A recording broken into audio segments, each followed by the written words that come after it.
Nina Magalhães, eu sou mãe de duas, sou educadora parental e também sou cristã.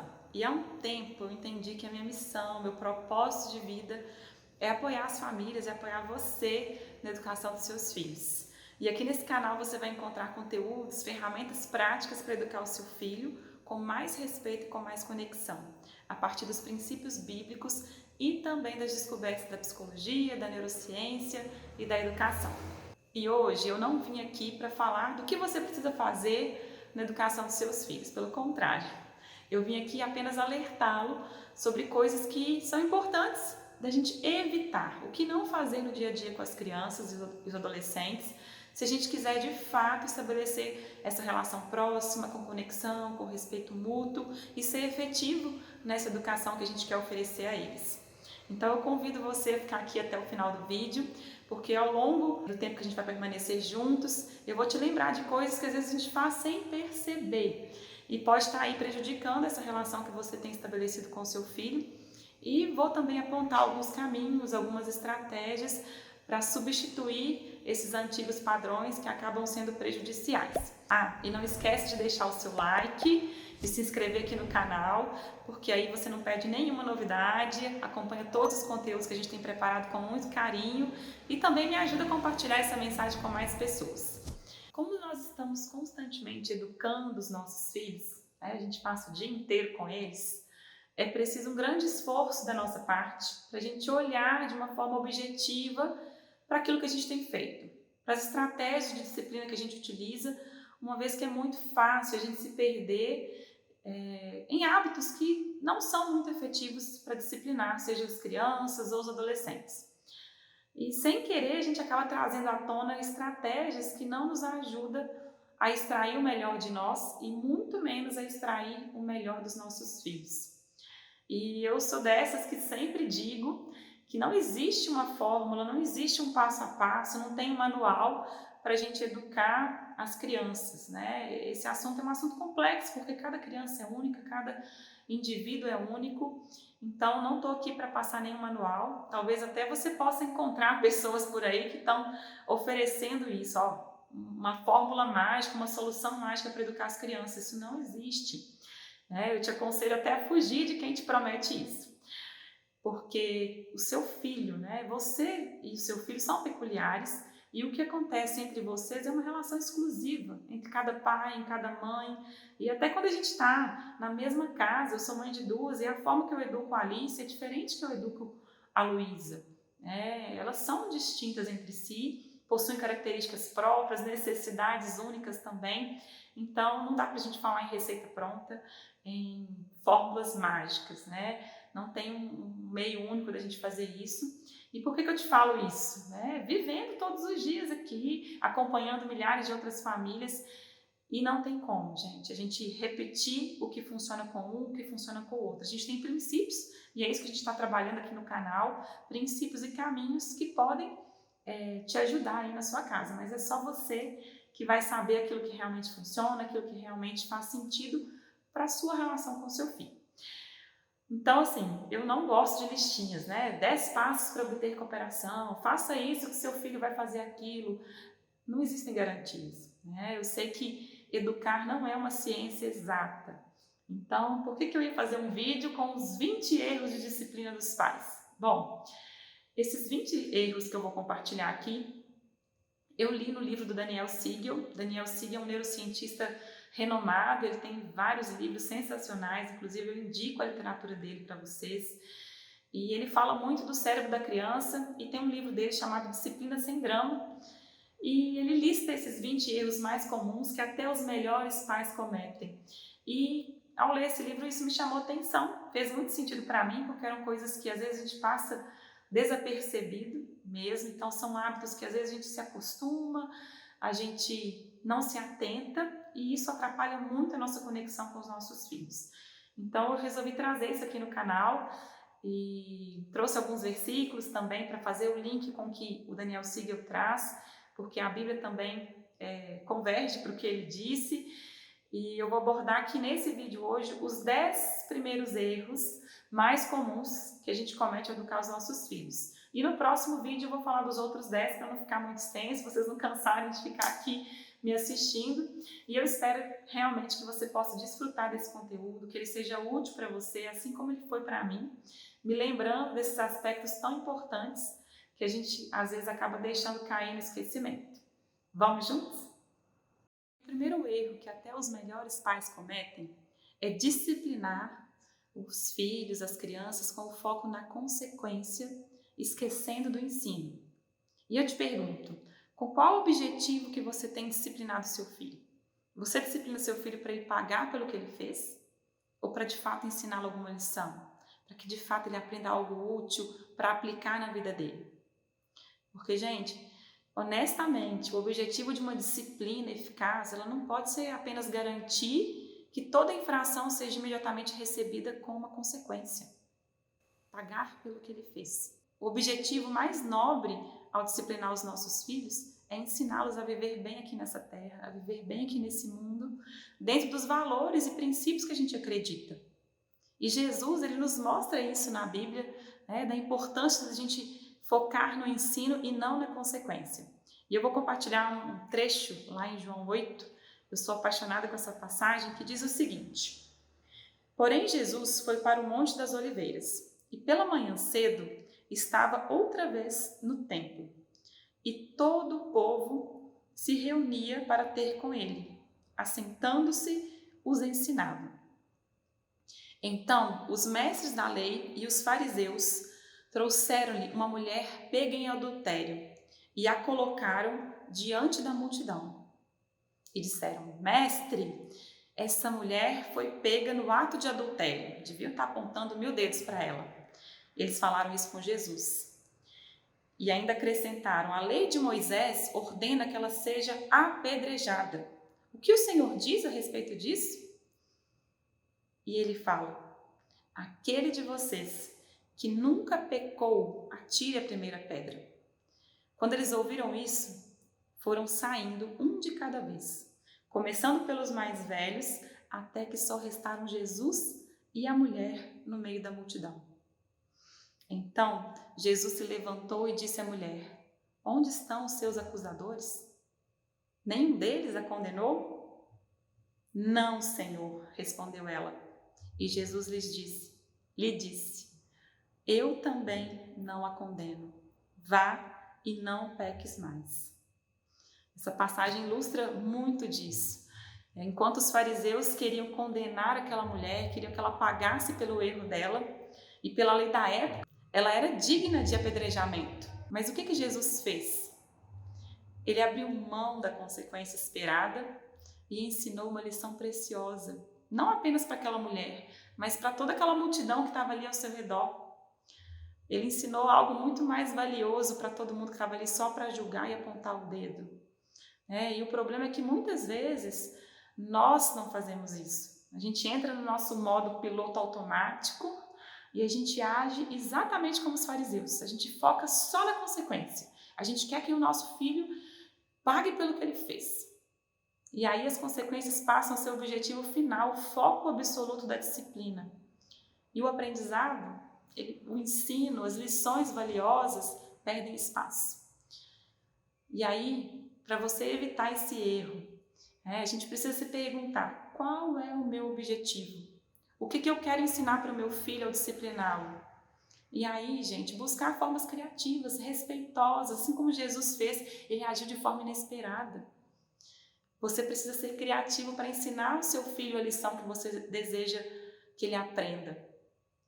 Basta parar para se perguntar, para refletir um pouquinho, porque provavelmente você fazendo isso, você vai encontrar maneiras melhores para ensinar os seus filhos sem precisar recorrer às consequências. Ao abrir mão das punições, das consequências, você também vai poder perceber que para ensinar o seu filho, você não precisa fazer ele pagar pelo erro. Ele não precisa se sentir mal para depois agir melhor. A sua atitude firme e amorosa, com certeza, vão poder ensiná-lo lições muito mais profundas e muito mais valiosas. E o segundo erro, qual que é o segundo erro que até os melhores pais cometem? É o seguinte: achar que ao disciplinar nós não podemos ser gentis Isso é um erro muito comum. A gente acha que disciplina combina só com rigidez, mas é possível a gente disciplinar sendo gentil e sendo carinhoso com os nossos filhos. Por que a gente tem esse pensamento equivocado? Talvez por causa da nossa referência, a nossa própria educação, o jeito que a gente foi criado, os nossos pais nos corrigiam ou disciplinavam. Eu, por exemplo, eu cresci entendendo que a disciplina estava relacionada com palavras duras, com cara fechada. Eu entendi que disciplina era algo pesado. Mas é possível, é perfeitamente possível a gente ser calmo, amoroso, carinhoso enquanto a gente disciplina os nossos filhos. Lá em Provérbios 31, 26, que é o texto famoso da mulher virtuosa, tem um trechinho que fala que ela fala com sabedoria e ensina com amor. É possível disciplinar com amor. Em Mateus 9,35, Jesus, ao passo que ele ensinava as pessoas, aquela multidão podia sentir a compaixão e a terna afeição que Jesus tinha por elas. Então, ele ensinava com compaixão e a gente precisa fazer isso, demonstrar amorosidade para os nossos filhos enquanto a gente os disciplina. A gente precisa sim ensinar que os limites claros, de uma forma consistente, mas é possível fazer isso com empatia, com conexão.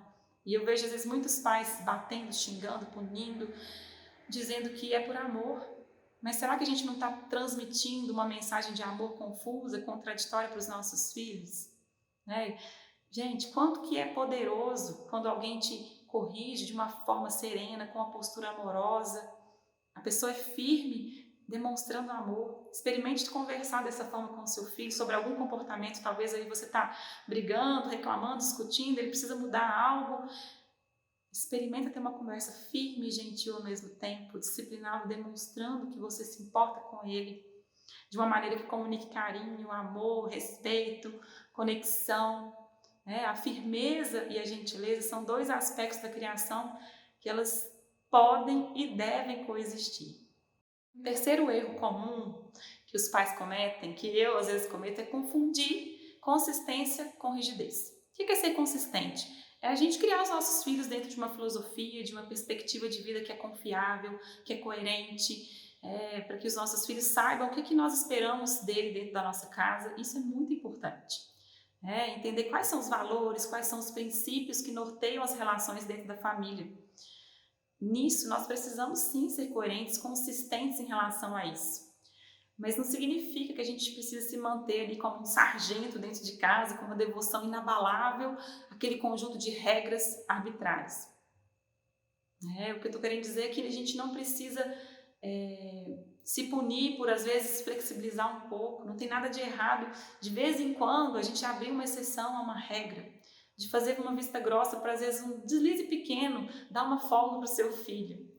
Eu entendo e eu não estou desfazendo das regras de forma alguma, elas são muito importantes na nossa casa, eu ensino isso para as minhas filhas. Mas flexibilizar de vez em quando não vai causar nenhum prejuízo tão grande, desde que não fira esses valores da sua casa. Vou dar um exemplo corriqueiro na nossa família. Nós temos o hábito de comer doce apenas no fim de semana. Na verdade, essa é a regra. Mas tem dias que eu decido quebrar a regra. A gente está fazendo um passeio, vamos tomar um sorvete em família, eu estou visitando alguém, eu abro exceção para elas comerem a sobremesa. O tempo de tela lá em casa também é limitado, mas nada impede que eu estenda um pouco se elas estiverem assistindo um filme ou falta um pouco tempo para terminar um episódio e elas não têm outras tarefas importantes ainda para terminar. Por que não flexibilizar um pouco? A questão das aulas online tem sido um desafio. A regra é que a Alice cumpra a proposta da escola, mas tem dias que está difícil, tem dia que ela não está bem, ela está cansada, eu vejo que ela não dá conta de fazer 6 aulas seguidas, e eu falo, filha, tudo bem, deixa de fazer a última, ou você faz só a página da apostila e depois você acompanha a turma. É flexibilizar aquilo que é possível, e a Bíblia nos fala sobre isso, que existem ocasiões para sermos flexíveis. E o apóstolo Paulo ele falou isso lá em Filipenses, capítulo 4, versículo 5. Seja a vossa razoabilidade conhecida de todos os homens. Essa palavra difícil que Paulo usou aqui significa não insistir na letra da lei, no rodapé, do livro, ele fala para a gente olhar de uma forma mais humana e razoável para os fatos de um caso, né? Para a gente não ficar preso na lei. Isso era uma coisa que era muito comum lá, os fariseus eles ficavam aprisionados na lei. Deus também, né, tem um trecho que eu gosto dessa passagem, que me fez lembrar enquanto eu produzia esse vídeo, quando Deus estava conversando com Jonas, né, e ele avisou, olha Jonas, apenas mais 40 dias e Nínive vai ser destruída. E lá no capítulo 3, que está essa história, Deus fala, né, que ele se arrependeu, ele não insistiu em dar fim, né, e fazer acontecer aquela destruição que ele anunciou, porque ele reconheceu que as circunstâncias tinham mudado. O povo se arrependeu e ele voltou atrás. Então, flexibilize quando é possível. E o quarto erro, esse a gente comete muitas vezes, que é falar demais. É um erro que a gente precisa se atentar, porque qual pai, qual mãe que às vezes não exagera, não fala demais com os filhos? Lá em Tiago 1, versículo 19, diz que a gente precisa estar pronto para ouvir e tardio para falar. Eu poderia ficar aqui citando dezenas de textos bíblicos que nos orientam sobre isso, mas não dá tempo, não cabe tudo aqui. E essas orientações que a Bíblia nos traz em relação à comunicação, elas também são úteis para a nossa relação com as crianças. Não é só no trabalho, não é só com a esposa, não é só com o marido. A gente deve evitar o excesso de palavra com os nossos filhos, né? Especialmente quando eles estão reativos, quando eles estão ali num turbilhão emocional, com dificuldade de nos escutar. A melhor coisa para você fazer nessa hora é ficar quieta, é que se calar. Porque quanto mais você fala nesse momento de estresse, né, de desconexão cerebral ali, a gente está dando mais input sensorial para a criança e isso pode desregular ele ainda mais, ele fica mais nervoso. Repare para você ver, a gente provoca ainda um estresse maior na criança. Então você pode oferecer às vezes um estímulo não verbal, oferece para ele um abraço, um toque carinhoso, né, dá um sorriso, faça uma expressão facial empática ali, mostrando que você está vendo que está difícil para ele, né, que você está notando que é um momento difícil, mas você está ali presente, ou faz um aceno positivo com a cabeça, mas não fala, né, evita as palavras. E aí, depois, quando ele se acalmar, quando ele voltar a si, aí sim ele vai estar mais pronto a te ouvir, a te escutar, e você vai poder realmente discipliná-lo, tratar do problema ali em um nível mais verbal e mais lógico, que realmente vai ajudar o seu filho. O quinto erro: focar demais no comportamento e não no porquê, no que está por trás do comportamento do seu filho. A gente não precisa ser médico para saber que uma febre, uma tosse é apenas um sintoma, é apenas um sinal, um alerta de que algo não vai bem e precisa ser tratado no nosso organismo. E o mesmo, gente, acontece com o comportamento. Pensa aí, o que seu filho tem feito que tem te desafiado? Qual o desafio de comportamento dele? Quais atitudes que tem, às vezes, te tirado do sério aí na sua casa? E tente olhar para isso, né? Entendendo o que está por trás disso. Olhar para o mau comportamento como um sintoma de uma outra questão que precisa ser tratada. Na disciplina positiva, a doutora Jane Nelson, ela fala sobre isso e ela usa a figura de um iceberg. E quando a gente imagina, né, uma imagem de um iceberg, o que a gente está vendo ali, né, a pontinha do iceberg, é apenas 10% do problema. Né? A ponta do iceberg, fazendo essa analogia com o comportamento, o mau comportamento é apenas a pontinha, é apenas esses 10% que ficam visíveis para nós. É a forma que a criança manifesta que algo não está bem com ela. Né? Os motivos, as razões que levaram ela a agir dessa forma, muitas vezes não são tão aparentes. As crianças não sabem expressar isso para nós. E elas acabam agindo mal, tentando resolver um problema que a gente não está vendo, que está debaixo da superfície. Muitas vezes a gente foca apenas na eliminação desse mau comportamento. Né? A gente vai tentando atacar ali aquela pontinha, mas a gente está só atuando a nível do sintoma. A gente pode até ter um resultado a curto prazo, então eu deixo meu filho de castigo e ele para de agir mal. Mas é igual tomar uma aspirina para dor de cabeça. A dor passa ali na hora? Passa. Mas se você não tratar a causa dessa dor, se você não investigar a raiz do problema, ela vai voltar. Então, para a gente evitar o erro de ficar apenas na superfície, eu brinco que a gente tem que colocar o chapéu do Sherlock Holmes e virar investigador. A gente tem que escavar esse iceberg, olhar por baixo da superfície e pensar o que está por trás dessa ação do meu filho. Por que será que ele está agindo dessa forma? Quais são os possíveis sentimentos que estão por trás desse comportamento? Será que ele está sentindo raiva? Será que ele está frustrado com alguma coisa? Será que ele teve um dia difícil na escola? Será que ele está com ciúme do irmão? Será que ele se sente menos importante na nossa casa? Será que ele está cansado? Será que ele está com fome? Muitas vezes são outras questões que estão levando a criança a agir mal. E quando eu falo, para a gente olhar para a raiz do mau comportamento dos nossos filhos, eu penso e lembro do quanto que Jesus fazia isso com maestria. Ele conseguia olhar para as pessoas, para as ações das pessoas e ver além do que estava aparente. Ele olhava para as pessoas com quem ele se relacionava e discernia o que estava ali dentro do coração delas. E é isso que a gente precisa fazer com os nossos filhos também, especialmente quando eles agem mal.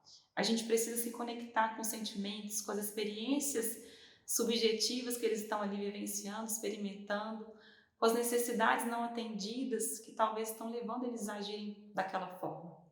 E aí sim, a gente vai conseguir buscar soluções que não vão funcionar só como aspirina a curto prazo, mas vão ser duradouras, que vão de fato tratar o problema com o nosso filho.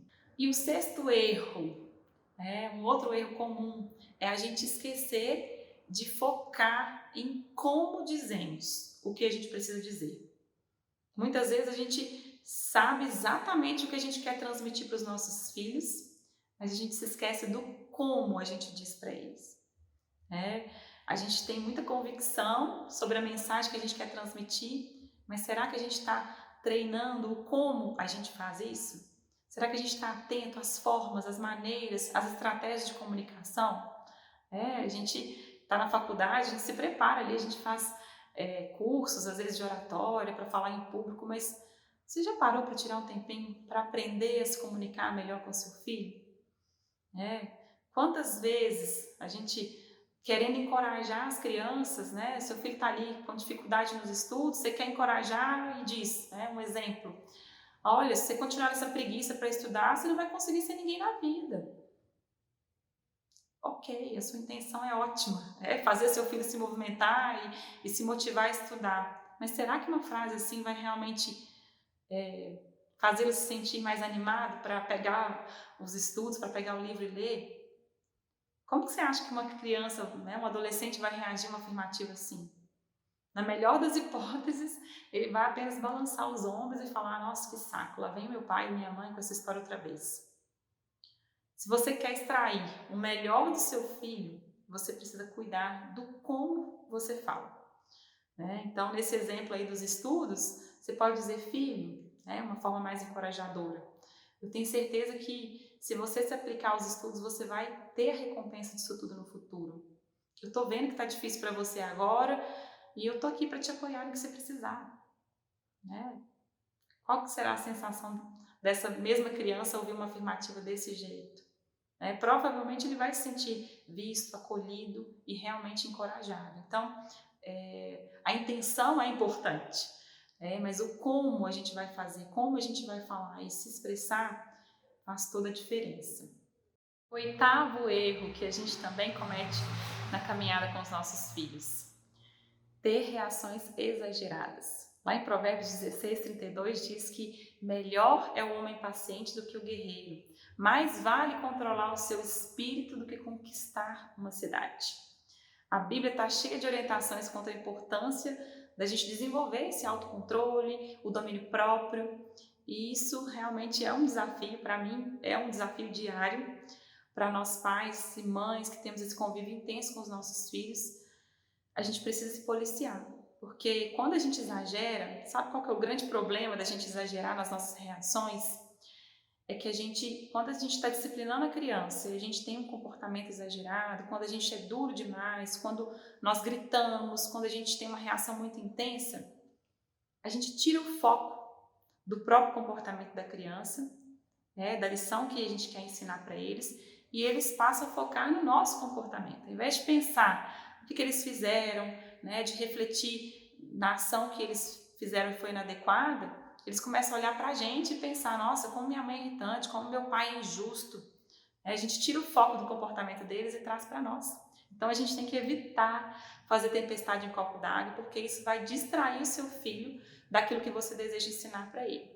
A gente precisa tratar o mau comportamento, sim, mas a gente só vai conseguir fazer isso com êxito se a gente estiver tranquilo, se a gente conseguir ser racional, se a gente conseguir respirar antes de ensinar alguma coisa.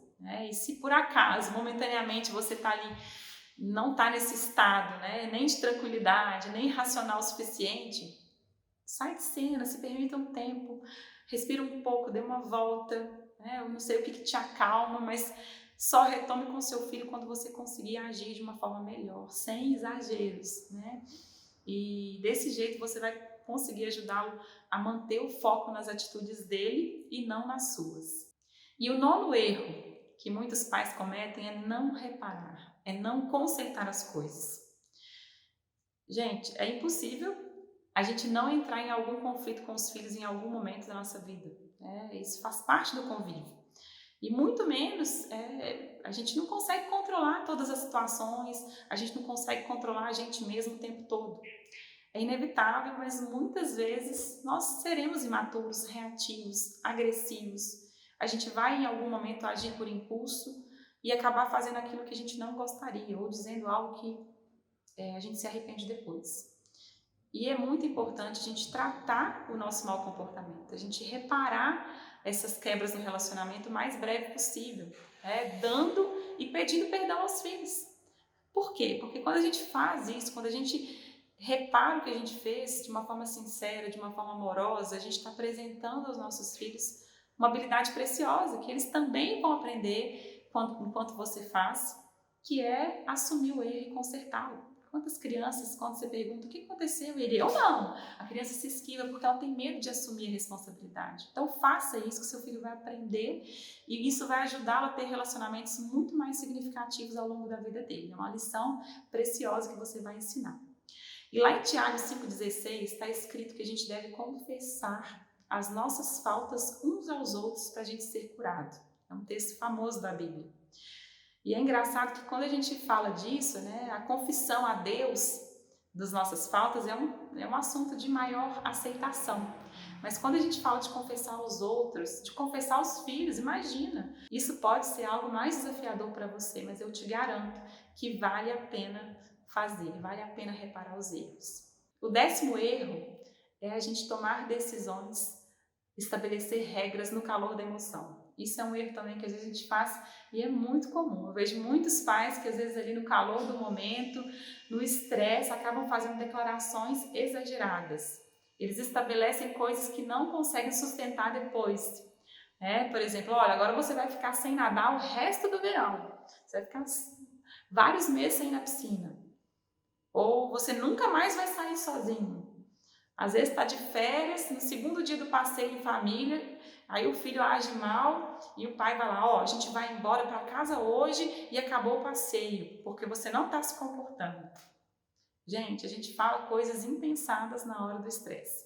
Se isso acontecer com você, se talvez no momento ali da emoção você falar coisas que você não consiga cumprir, se dê a chance de consertar a situação.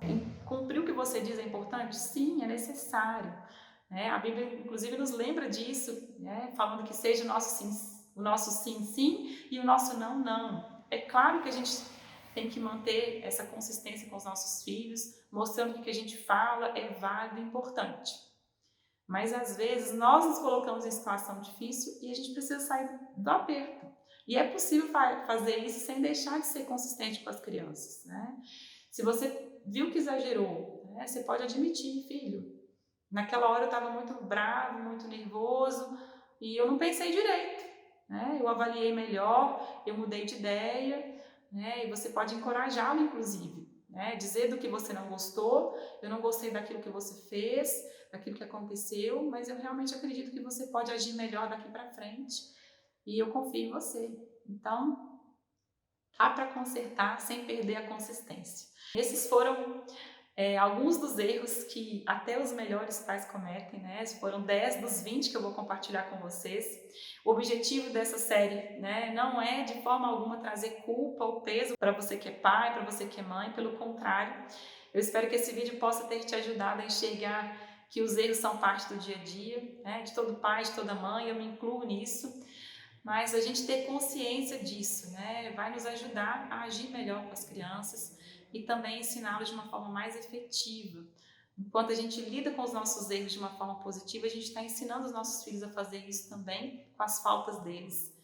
E fica o convite para continuar nos acompanhando. No próximo vídeo eu vou falar dos outros 10 erros, completando os 20 erros mais comuns. E se você gostou desse conteúdo, se isso foi abençoador para a sua vida, não deixa de curtir, se inscrever aqui no canal. Comenta com a gente qual erro aí você se vê fazendo sem perceber, os insights que você teve aí ao longo do vídeo. Vai ser um prazer interagir, trocar e aprender junto com você. E se lembrou também de alguém que precisa assistir esse conteúdo, precisa acessar esse vídeo, não deixe de compartilhar, de abençoar a vida de outras pessoas. E é isso. Até a próxima. Um grande abraço.